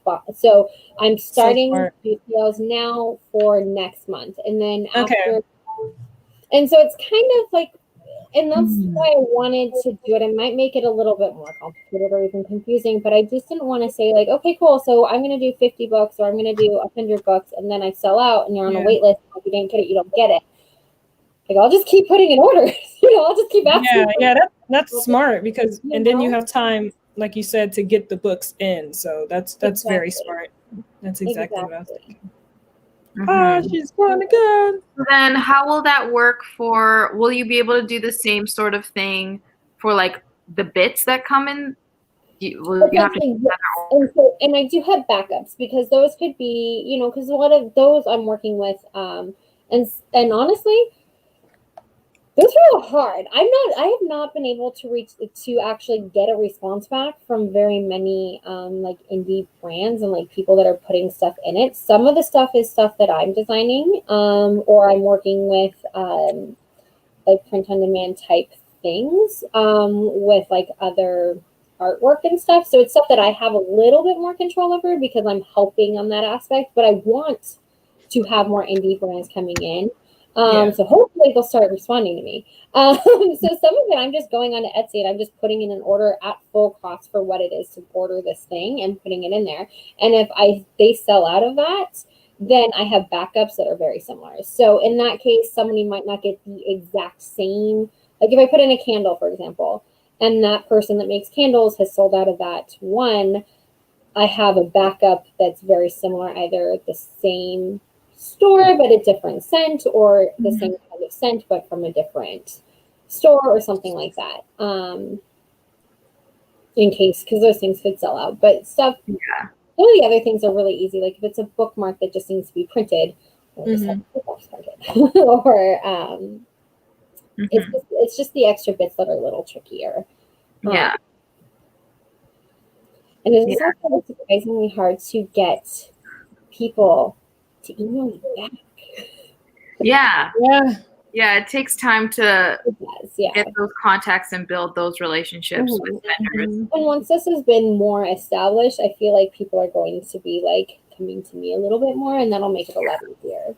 Yeah, for sure. Mm-hmm. So I think that answered your question. Yes. My best friend and I have this joke that like you can answer a question in 5 words, and I'm always going to take 50, and then I'm going to get confused by the end of myself, and I'm like, did I just say? I'm like that all the time. Like I'll be like vlogging, like filming like a little talking update, and I don't even remember what I've like already said. I have to like, I'm like, what am I saying? Like I'll stop mid sentence. I'll be like, what? What am I saying? That's me. I was literally editing a video for tomorrow, and I was just like, I was listening to myself talk, and in the video, I was like, what? Where was I going with this? Like, okay. There's so much that I cut out because I'm like, what am I? Like, what is like what? Same, because I'm like, why am I rambling? Where am I going with this? Like, I don't know what's happening here. I don't understand what's coming out of my mouth. Like, I'll just drop something completely. I'll like start talking about it, but then like just go into something else. I'm like, you didn't even finish your thought, Diane. Like, everyone's confused. Every time, and I'm really bad with the like yeses or the ums. Oh wait, there we go. She's back again. Yay! I do this. I go and I go. So yeah. Oh my god. So, I say so yeah. I say so yeah, but yeah. I say yeah, so and but a lot. And I say amount of ums and so yeah, dude. If anyone's watching me vlog, it's so embarrassing because I'll be like, so yeah. Same. They could literally make like a video on my So yeah. Do you make really weird faces to tell you're editing you where to cut off? Like I always stick my tongue out. I always like every time I'm like, and I think this ugly, like horrible face. And okay, I don't know what is wrong with me, but for some reason recently I've been pausing on these really weird facial expressions. And then thinking it's a fantastic idea to then post them on Instagram. Yeah, I see them all the time. I'm like, you're brave. I have a lot of faces. It's like the first one I was like, oh, I'm like doing some sort of like witchery. And then there was another one where I decided I looked like a zombie. So I thought it was a great idea to post this horrible screenshot of myself and say, I look like a zombie. I love that though. I love it too. Yeah. My kids saw it on my phone and they're like, Mommy, why are you dressed like a zombie? Like they didn't even see like the words, just the picture. And even they realized Mommy looks just like a zombie that's gonna eat brains. Yes. Also when I'm editing, when I'm filming, if I don't want something in there, I'll be like, sorry, hi Peggy. I'll talk to myself like in the camera, like to my editing stuff and be like, cut that out. Please, that does not need to be there. And then while I'm editing, I'm like, okay, let me cut that out. Yeah. It's like I'm talking to myself. I'm really bad. I've watched your videos and they're pretty smooth. I thought that you did them all like in one take. Like I was like, oh, okay. I don't you. Me? Yeah. Oh, you're so good. I cut so much. Oh my gosh, it's insane. You can cut when I cut because I talk too fast. So it's like half of a word is gone and then it goes to the next sentence. Yeah, there's no frame. That's hard. I like people who can like there are people who can just like talk like so articulately in like one like long like a good like chunk of time, and I'm like, mine is like so sliced and diced just to try to put one sentence together because it's like I just can't. I don't know how people can talk so articulately. Like that's like such an insecurity of mine. And when I see someone who can do that, I'm like, you're amazing. You seem like you're that person. Like whenever you're on your live, like I'm just like, she speaks for so long without any interruptions. I'm like, I don't know.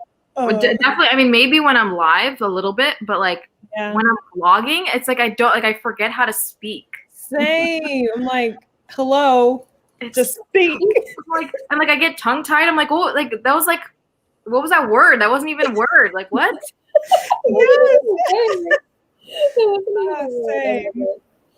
I think for me, one thing that's helped is that I try to do like my sit down videos during my breaks at work. So I'm like, I have 10 minutes. So I'll be like in the room, I'll be talking to somebody like, hello, Mr. Customer, while I'm like setting up my lights over here and doing this. And then it's like, break, zoom to the chair. So I literally do this. I always have my coffee cup. I chug the whole thing. Like I chug my coffee and then I sit down and I rattle as many words as I can. And then I try to edit that and it'll take me like 12 hours because there's just so many ums. But I decided during one of the live streams I watched yesterday, I almost think that I should start leaving my ums in and we can make it a drinking game. You have to take a drink. But if you're not a drinker, you can just like drink coffee. We'll see either how coffee. I cuss a lot in my videos. I'm just like, this is my vocab as an English major. It's so crazy. How does that work with monetization though? Is that an issue? Well, no, because on this channel, I only have like 100 subscribers. Woohoo! I hit 100. Right. I have over 9,000 on the planner one. So I don't cuss on that one. Okay. But there are planner people who do. They're just like they cuss like crazy and they're hilarious and I love them. And a lot of people are super offended because there's a lot of very I don't know why people are. Like, yeah, it's Republican and Christian people, and they're just like, "Why do you have to talk like that?" And it's like, "It's my fucking channel." Sorry, Amara, but it's like, yeah, So here, I don't care. Like here, I think CreatorTube is perfectly fine, but once you hit 1,000 subscribers, good luck, CreatorTube people, because it's a niche kind of place here in YouTube, and that's why I had to make a planner channel because it would not support my writerly videos. It's like, no, we don't want that. And I'm like, oh, okay. It's so crazy because like I curse a lot in my like normal life, but when I start filming, it just doesn't come out. I'm just like, okay, so I guess we're clean. Yeah. Video. Wow. And then I cut it out because it's like sometimes it's just like when you're editing, I'm like, it just lands really weird. But like in real life. Yeah, I'm like a sailor. Like, come on. Like people would be like, that's you? Like, yeah, but like, it's not that I'm two different people. It's just like, I don't know. For me, for my videos, I don't care for that to air, but like, yeah, that's sense. Just that side of me. And this is this side of me. Like I'm more relaxed and my videos are more about, we still have to entertain people and make it enjoyable. So there would be two different sides of me. I'll just say, in terms of cursing in real life, I try really hard to be a great mom. But last night, my son told me to go clean the kitchen right effing now. No. Oh my gosh. Oh, dang. So, he was in trouble. And then I quickly left the room as quickly as I could because I could not laugh in front of his face. Because here's the thing. You shouldn't let your children curse, but there's also something so fucking hilarious and somewhat adorable when you have this tiny little person with this cutest little face and the cutest little voice telling you to go clean the kitchen right effing now. Yeah. I mean, it's horrible. I'm a horrible parent because apparently, I can blame my husband and say he learned it from him, but that doesn't make you horrible. It's okay. He learned it from me. Okay, I try to have a filter and I need to get better at this. Because apparently I would have turned to like my significant other and I'd been like, you heard that from someone. Where did you learn that? Not I. I'm getting a little behind on some of these comments, but yes. So Peggy's, but so yeah, I do that one too. But so yeah, I do that all the time too. But so yeah, let's go to the next comment. Oops, no, I kept forgetting what you're talking about. And then your, because the spelling of your. Let's see. Yes, that is horrible. I talk to editing me a lot. The only one. Like every time. I'm just like, yo, we're gonna cut this out, okay? That's like, why did I say that? I'm like, and I say weird, like I'll say like, yo. Yeah. To myself, and then I end up like, okay, I'm going to cut this out from here to here. Mm-hmm.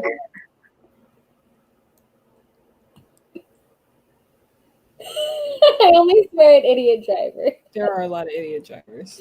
So many. So we have a couple people with road rage. Good to know. Gotcha. Right? Gotcha. Okay. So you guys obviously weren't here at the time when I told the story, but when I got pulled over for driving too slow, you would probably be. I don't like to drive fast.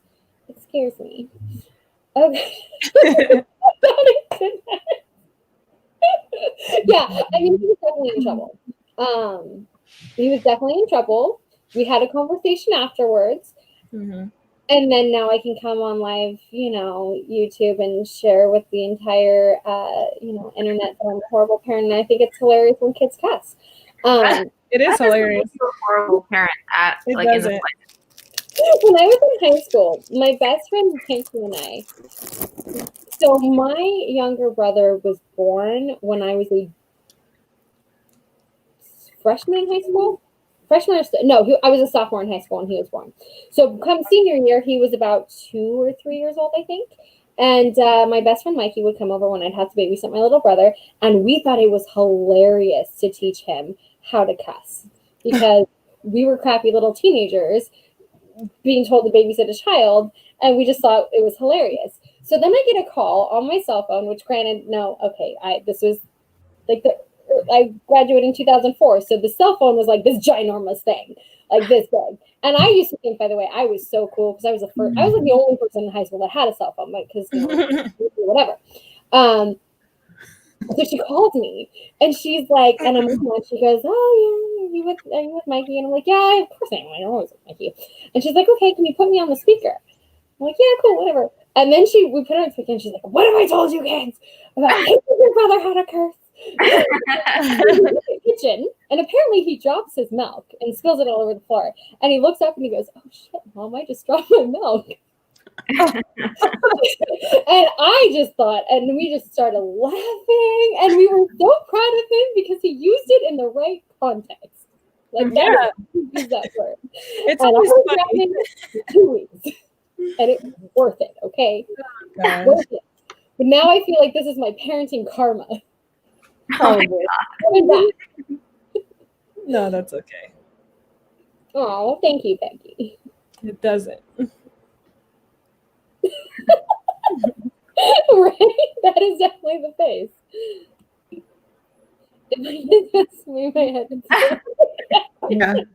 That's how I would be. Auntie doesn't deal with that. Children would run from me if that slipped out of their mouth, which it wouldn't, so it's fine. Yeah, right. What are you doing? Dude, like, you cannot talk like you don't disrespect your mother. You don't use that language. I have to go talk to your dad because I just need to get the hell out of that room because I couldn't keep my face straight because he's got the cutest little face. Like, I'm such a pushover. I'm sorry. I'm even afraid to admit it. I'm a pushover because I adore my children and they're just so cute and they have the little faces. And there's this new thing though that when they get in trouble, because they're learning, emotions and feelings and what all of this stuff is. And so when they get really upset and they get in trouble, they'll start to cry. And it is the saddest and cutest thing in the world, especially Mommy, my feelings. I need my feelings to feel better. Oh. And they call everything's like doctoring. So like if you get hurt, like, oh, we need to doctor you. Like, can you doctor? Like my husband's feeling really sick right now. And so you need to doctor daddy. I'm going to go doctor dad. But so Dina said to me, "You need to doctor my feelings." Oh, So I put him in timeout for stealing a train from his brother, and so then he's in timeout, and then he's upset and he's crying that his feelings need to feel better, and then I just want to hug him, and all of a sudden I'm like, wait a minute, you're in timeout, dude. Oh, that's they're manipulating you. right. Okay, so I have a question about well, it's not a question. I just kind of want to hear the story. I don't know if you talked about it before or not. Like, what was your experience asking people to if they wanted to be a part of your subscription box? Were there people that were like held to the no or $1 million or like what happened? I want to know. No, Spill the tea. I sent an email and I was like, hey, I'm doing this thing. Do you have any interest? And like 4 days later, I got a, oh my God, you just made my whole day. No, that's with the authors. Everybody else that I've reached out to, like for like, companies to put other things, crickets. Like no response, except for at least on Etsy. I have somebody that is making something specifically for the box, and that experience has been wonderful. She is I'm not gonna say what it is that they're making because obviously I just won't give it away. But I did meet somebody on Instagram. I just was like scrolling through. I was like, oh, this is really like a cool thing, and like I just sent a DM on Instagram and got a response back the next day. We chatted a few times and now we're friends. But yeah, but she's making something. I just kicked my whole setup. Just threw you guys on the ground. But so she's making something specifically for the book box, which I'm really, really, really excited about. And then when Natalia announced on her channel or on her Instagram that she's going to be a part of this for the first month, I got so much of it. Like I got such a great response from people wanting to be like authors that are published, but I also got somebody that makes like stickers that was like, hey, like we can be interested in doing something like this. So that's on my list. Okay, so how do you get all of this stuff to you? And then like in the box? That's interesting to me also. So I had to get a P.O. box because, obviously I don't want to be like, yo, this is where I live, everybody. Yes. So what I did is I just got a P.O. box and then essentially I just put in orders everywhere. So as soon as we're basically going to see how many subscriptions go through this week, and then I'm going to put in the order. I just tell Natalia how much she needs to order through her printing through Ingram Spark, and then send her the cashola in order to do that, and then she's going to ship it directly to me, and then everything else is just like for the stuff that's going inside of it. I'm just going in and ordering it and having it all shipped to my P.O. box, and then I'll get back down there and then sit in this space and put a lot of stuff together. And I have to order the boxes and get those put together. And then I just print out the shipping labels here at home. And little known fact, post office guy will come to me to pick them up. I found out that is very cool. Nice. That is convenient. So I'll just like stuff them up outside and like, hey, Mr. Post Office guy, can you take my package? There you go. Yeah, I live on the reservation, like literally, being native. So, it's like I don't live in a big city. So even though I got a second post office box for people to send me stuff, it still says my hometown, which they could probably just come in the middle of town and be like, where's Sylvia live? And they would just point you in that direction. Oh my God. There's that. Yeah. I was really worried about that, like, because, people can be weird. Like, luckily we have such a great community, but you never know. And so I used to be like, I'm going to get a P.O. box in a different city. But I live in such a big town, like, area. Like, I'm just outside of Portland. Technically it is in a different city from where I live. It's close, but it's technically in a different city. But, yeah, I definitely wouldn't be, like, giving my home address out all over the place. I have a question. Yeah. It's about your email. So for your, what is it? The signatures section, whatever. I don't know. Email, whatever. So, when you do like regards and then your name, do you have like the logo for your company and like owner and then your name? Because that will probably entice other businesses to respond more to your email if they see like owner, your name, and then like a big logo for your company so that they know you're serious and you're not just, any other person just That's a email. really good idea. Because no, I haven't done that. No. Yeah, it makes them look at you differently. No, I have 2 managers.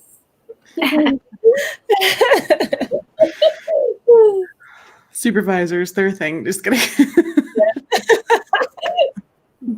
So we've got some comments, lots of emojis.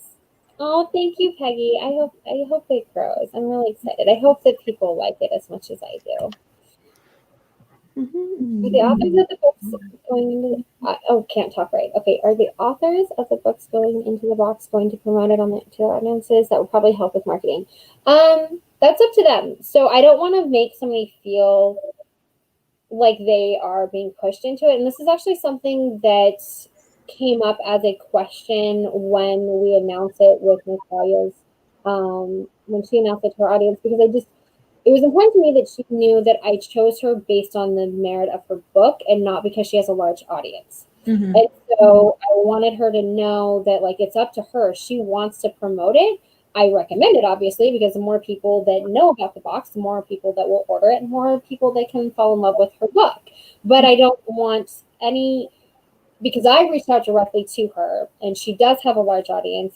I didn't want it to feel like I was saying, like, hey, will you be in this box so that you can promote it for me? And so I said, like, hey, it's up to you. If you want to tell people, great. If you don't want to tell people and you just want me to do, like, that's great too. And her response was like, no, I'll tell everybody, So that was fantastic. I mean, the second she announced it, because she does have a large audience, there was a lot of people coming through and a lot of great buzz on it. Now, I did have somebody ask me about whether or not I'm going to announce every month the book that's going to be inside it. And I think I am. And it's because, again, this type of book box usually, and that's one thing that I struggle with too, because a lot of the fun of a book box is that you don't know what you're going to get. And it's kind of like the mystery of it. And I think that works with other type of book boxes, but I think that what makes this one special and different is that it's about the author and the book and the fact that it's done by an indie author. And I think that one being able to have that excitement to go to their audience and stuff and their people and saying, like, I'm in this book box and it's so exciting. I don't want to take that away from them. So it's helpful, obviously, for me from a marketing standpoint to be able to help with marketing.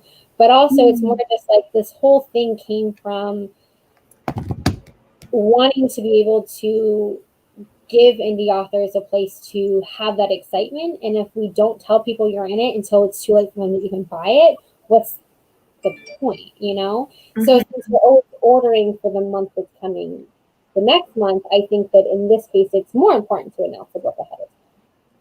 At least that's my thought. Right. Yeah.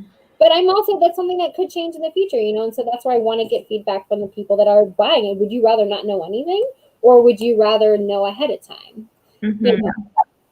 How much are the mugs? So to buy, I have more stuff that's going to be put on the site too. So it's also not just, so when you go to the website, you can sign up for the subscriptions. You can buy mugs, you can buy like whatever. They're currently set at $14.99. Like this one is like the one that has my logo on it. I don't expect anybody to buy my logo, but I mean, you might love it and want it. But I do have, it's downstairs because I was drinking out of it last night. I have one that says #WriterLife. And I think that one's really cute. They're $14.99 plus shipping. And this is what kind of stinks is I had to actually go in and put in, I was going to do like way less shipping. And this is what really, really kind of annoys me is I could get the shipping on the mugs less than I have to charge for it because the place that prints them charges more than the place I ship my boxes from. So when I did the math on pirate thief ship people, it would have been like $4 or something like that. They charge $7.95 to ship it out to people because you put an order and it just gets printed out. It's just like a book, right? Like when you get print-on-demand books, they just print it out and send it to you or whatever. That's what the mugs are is as soon as you put in an order, it goes through the company that makes them and they ship it out directly to you. I don't see it, I don't touch it or anything. And so I had to find a way to charge for shipping. And I'm like, well, I'm going to charge like $7.95 to ship. That's lame. So I might in the future, if there's enough people that are buying mugs, end up just ordering some and keeping them on hand so I can $4 for shipping instead of $8 because that really freaking pisses me off. Anyways, to answer your question, they're $14.99 plus shipping. So they are, so I might end up, to balance it out, dropping the price of them a little bit. But again, that $14.99, most of that goes to actually making the mug. So, and then there's other stuff too. Like I have so my kids have all of these little like balls. Like I said, there's boxes of stuff in here that are for storage. I don't know why I stuck my leg in there, but it was really freaking comfortable, and I kind of didn't realize that I had this whole time I've had my foot stuck inside a box of your balls. So anyway, they also make these really cute coasters, and I really love these, and I want to figure out all kinds of things that I can put on these, and I want to sell them, and I want to buy them all. Yes. It's cute. They use it every day. Okay, so I put in a message to somebody, and I got the answer back a little bit ago because it's I mentioned the writer that's writing our little short Choose Your Own Adventure novella, and she was here in the comments with us, and that is the lovely and amazing Dawn. So she is the one that is going to be writing our story for us. Oh, nice! That's awesome. Oh yes, we have oh hello. Hello, Jack. That is quite a name. Nice name. That is beautiful. You have a very beautiful name. I'm not like going to say the whole thing fantasy because I'm going to say it wrong. And I've already said Kahilah's last name wrong like 3 times today. So I'm such an awesome idea. How do indies go about submitting to get into the book box? You send me right now. I'm going to submit a form on the website. I was trying to make sure I got that done today before we launch it, but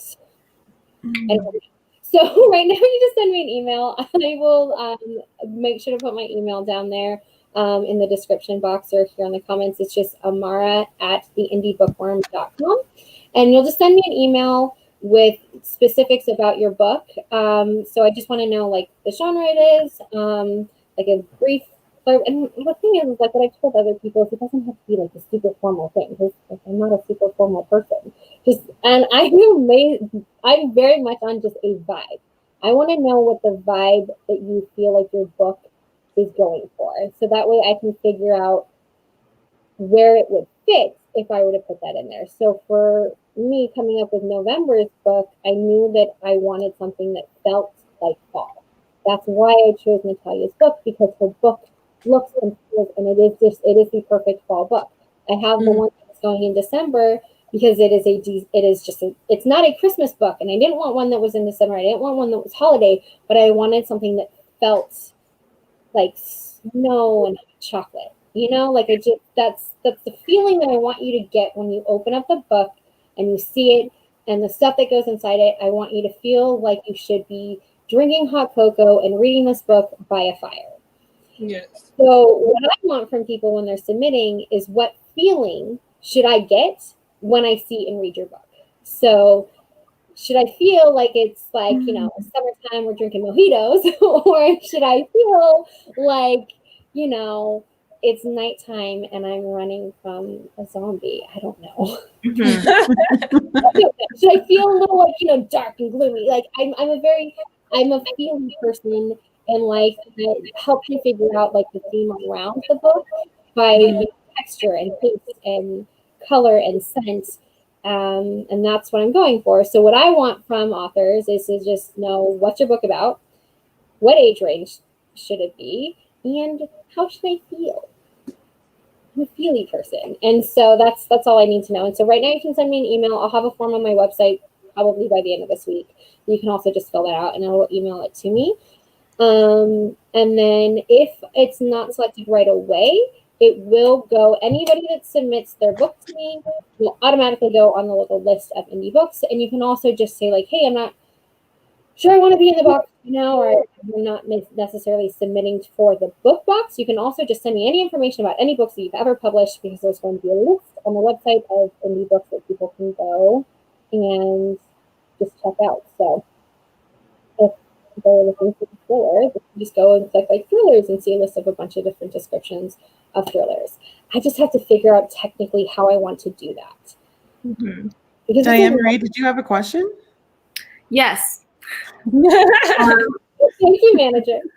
So are you gonna read all of the books before you put them in the box? Yes. Okay. Yeah, at least, and I have, and that's the other thing that's a little tricky is like, how much time do I have in the day to read all these books too? So depending on how many submissions come in, what I'll probably do is like filter things out by the submissions and like figuring out where they're going to go. And let's say, Jackie has a book and I'm like, oh my gosh, this would be perfect in the summertime. I know I don't have to read your book right now. I know I can just like file away for, look this up when I'm planning, summer boxes and see if it will fit. Then I have to actually read it and see if it's a good fit, because I think it's important that I read every single book before it goes in there to make sure that it's not problematic, that it's not, that it has a high quality, that it has, I want to make sure that we're sending out things that are just as good or better than the books that are being put in from traditional publishing, because the whole idea is to show people that you can be a self-published author and you are not less than the traditionally published books, that you can do better. I have a book over here that I got sent as an ARC that was published by a traditional publisher. In the first page, it's Friday night. On the second page, it's Saturday night, and then it's Friday night again. How did they not catch this? How did they get published and printed and then sent to ARC reviewers and not catch that on the very first page you were changing what day of the week it is? And you would never see that in an indie book because people put so much time. Well, I mean, you would, but for the most part, and with the people that I know, they put so much time and effort, and yet there's still that stigma of like, oh, you just publish this yourself. Yeah. Yeah, I just talked to Lauren about all of this, and I told her I was going to start doing reviews on indie books on my channel. And I told her that I was only going to do ones that got like a 70% or higher from me, because there's just no point in wasting people's time on a book I don't think is worth their time and doing reviews on books that were not good. So I think it's fine just to be positive and not worry about all of the books that you got that were negative and you just didn't like. Yeah. And I think one thing that if I start getting so many submissions that I can't get them through, like I would love to have people that were willing to maybe read books for me and give me recommendations on whether or not they think that it should or shouldn't, because that is going to be very difficult because I do have 2 kids and a full job and now a business and a husband that I think likes to hang out with me when I'm not acting like a gremlin. So that might be nice.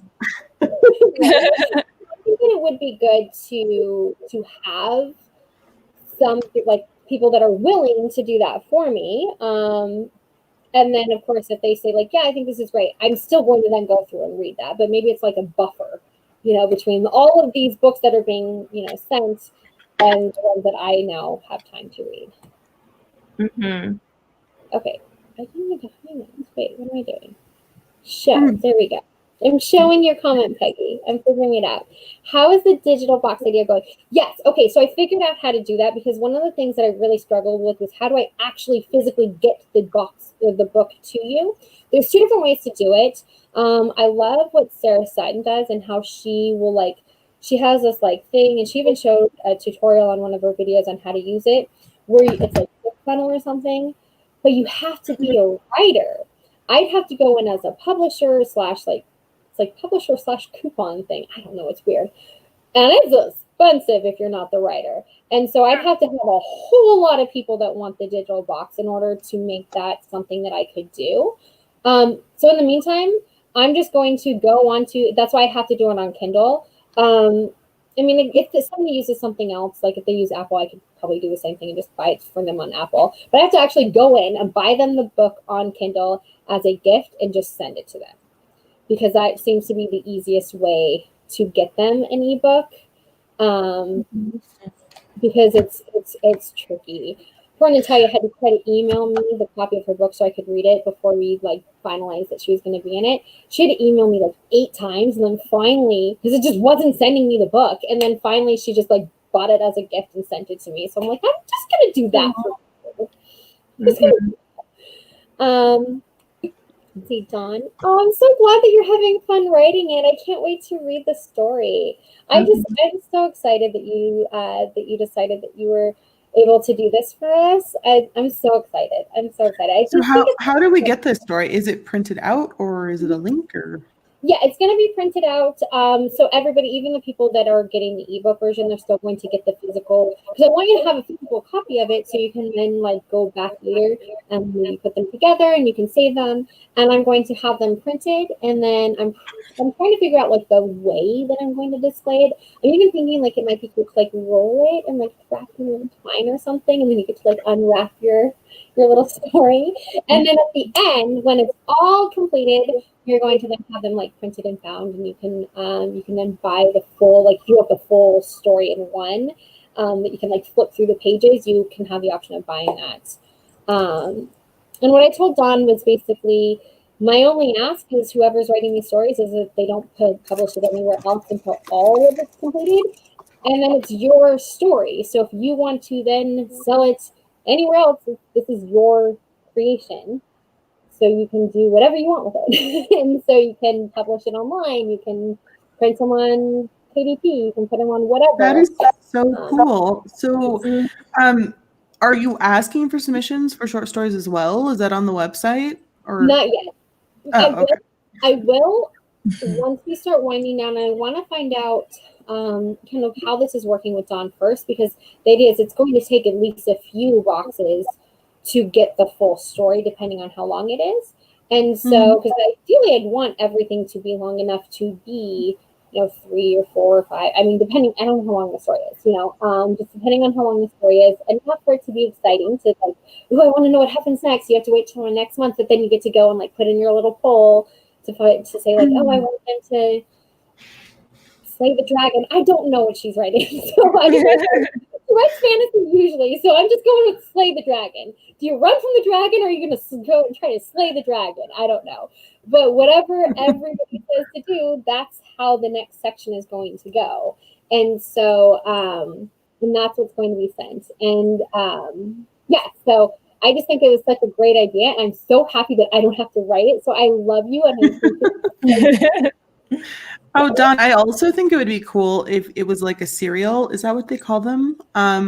Where it's like continuous. So like you would like, who is it? I can't even think off the top of my head what his name is. Super famous. Come on, Sylvia. He's been dead forever. What is his name? The Beautiful and Damned. No one. Okay. The Great Gatsby. Oh, F. Scott Fitzgerald. Thank you. Yes. The Beautiful and Damned was a serial. He released it in sections. So back then you would do that.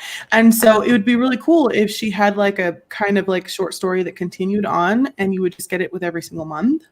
Yeah. Well, that's what she's sort of doing, a choose your own adventure. So you get the first bit, and then at the end of it, you choose which way to go, and then your next box will have that next story based on what way you decide to go. Yeah, so I think you weren't in with us when we talked about that at the beginning. So yeah, it's kind of like those old choose your own adventure books where it was like, at the very bottom of the page, it was like, if you think they should do option A, you flip to page 89. If they should do option B, go to page 245. Yeah, like Black Mirror Bandersnatch.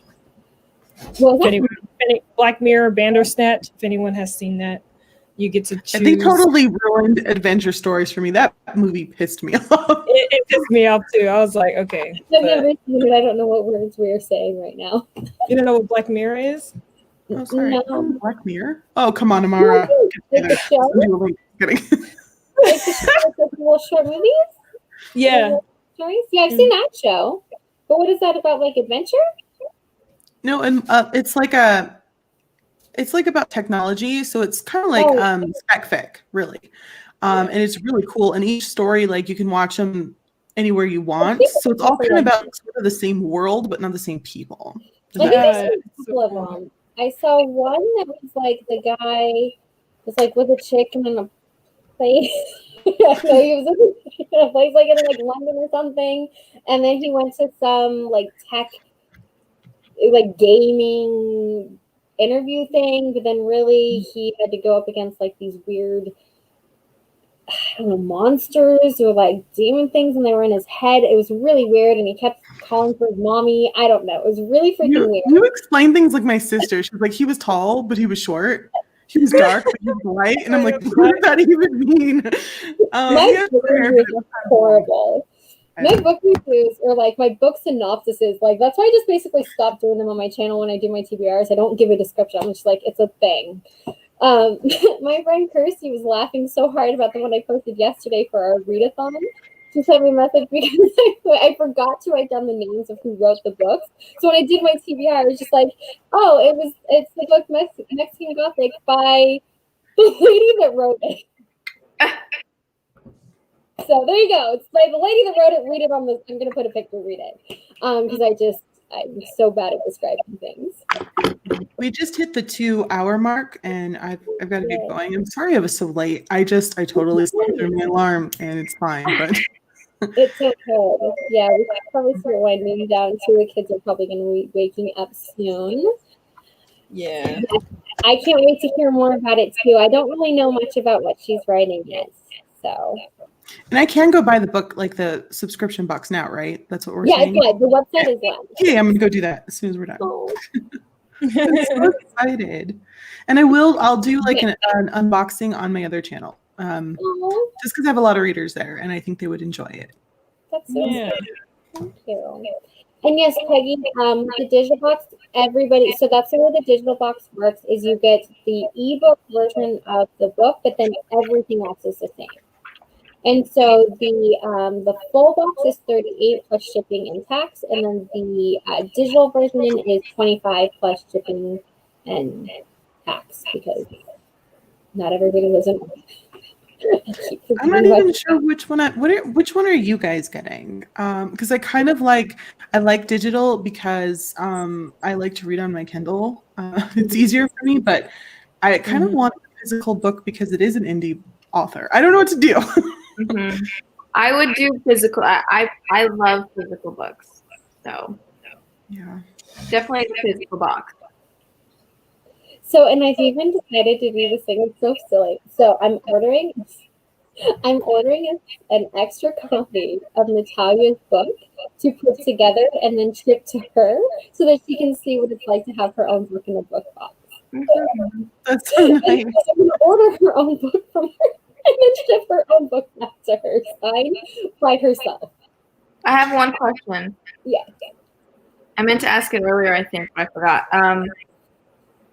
So are people allowed to, like, is it like you sign up and then it's like a recurring thing, or can people just sign up for whatever book depending on what author? It is on a recurring thing, but you can cancel at any time. Like, you're not like, oh, you signed up, so you owe me every month for the end of time and your firstborn child. You can sign up, and then yes, it is on a monthly recurring basis. The only one-time boxes are going to be like the special, like pop-up ones, but you do obviously have the option of canceling at any time if you so choose. So if somebody really just wanted to sign up for this one thing, then obviously they can, but they can't. Hopefully, they don't want to do it though, because they're not going to know how the end of Dawn's story goes. True. They'll never know how it ends. Okay, so there's a couple last questions, and then we can wrap it up. So, okay, bye. I don't know if you're still here because I'm super behind on comments because I'm learning all of this stuff. So I hope you're still here, but thank you so much for being here. And then again, I'm going to bounce back and forth depending if I have the book physically and digitally. No, that's actually a good idea. Yeah, you can do either, you can basically do it either way. So that's great. Oh, there's a couple. Yep. So we are, because I planned on ending this at 9:00 our time. So I think, I appreciate you guys so much for hanging out with me today. And for your support and just It was fun. This is really fun. I've never done a live stream before, so this is a lot of fun. Yay. So good. I like talking. Hang out with us today. So, if you guys have any other questions, then you can send me an email. It is amara@theindieBookworm.com, or you can send me a DM on Instagram. It's the Indie Bookworm. And then I'm also going to go to my post. It is going to be, I'm going to actually double it up, so it will be on my regular Instagram as well as my Indie Bookworm one. With I'll probably be a picture within in the next hour with all the details on how to win the giveaways, because again today there is the one book, one copy of Sarah Sutton's book, and then the $10 gift card for the book planner that is going to be given away today. So I will reach out to somebody, whoever wins tomorrow. The word is coffee, so either DM me the word coffee or send me an email to be entered that way. And then I will list all the other ways in the description box of this, so you can come back and just read all the. So I'm not prepared to do the book stream. So, Yay. so thank you guys so much. I appreciate you guys, and have a wonderful rest of your day. Of course. Bye. Bye.